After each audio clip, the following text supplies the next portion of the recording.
À son arrivée au pouvoir en 2000, Bachar al-Assad portait l'image d'un réformateur. Mais 4 ans après le début d'une révolte populaire transformée en bain de sang, il apparaît plus que jamais accroché au pouvoir quoi qu'il en coûte.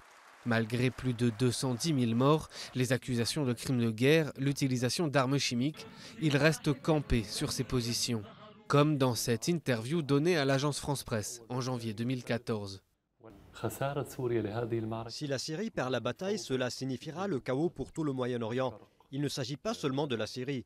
Il ne s'agit pas d'une révolte populaire contre un régime qui opprime son peuple, ni d'une révolution en vue d'instaurer la démocratie et la liberté, comme les médias occidentaux voulaient présenter les choses. Les Occidentaux ont de nombreuses fois demandé son départ, jusqu'à l'émergence l'année dernière du groupe État islamique. Les djihadistes contrôlent aujourd'hui une partie importante des territoires syriens et irakiens et se sont fait connaître par leurs atrocités. Depuis, le départ d'Assad est de moins en moins d'actualité. L'envoyé spécial des Nations Unies pour la Syrie l'a récemment décrit comme une partie prenante de la solution au conflit.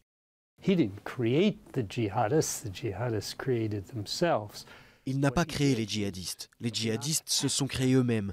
Mais ce qu'il a fait est de ne pas les attaquer en permanence et aussi violemment qu'il a attaqué l'opposition modérée, ce qui a permis aux djihadistes de se renforcer significativement. Donc ils servent vraiment sa stratégie politique globale. Assad continue de bénéficier du soutien de son allié iranien et du Hezbollah libanais. L'année dernière, il a repris à l'armée libre des grands pans de territoire et contrôle aujourd'hui 40% du pays. Et face à lui, l'opposition n'arrive toujours pas à parler d'une seule voix. À l'heure actuelle, Bachar al-Assad n'a pas l'impression d'avoir de la concurrence. Il n'a pas besoin de venir à la table des négociations de bonne foi, car il gagne militairement et il n'a pas de concurrence politique. Mais 4 années de conflits armés ont causé des destructions massives. Près de 12 millions de personnes ont dû quitter leur foyer, plus de la moitié de la population. Et parmi eux, 3,8 millions ont fui le pays. Dans la ville divisée d'Alep, les habitants des quartiers rebelles espèrent le changement. Bachar el-Assad est tombé depuis longtemps et le peuple essaye de se débrouiller. Mais nous espérons que l'opposition sera une meilleure alternative.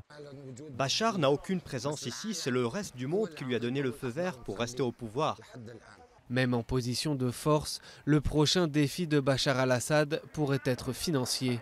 Malgré l'absence de solution en vue, les experts estiment que la reconstruction nécessitera des décennies et des milliards de dollars.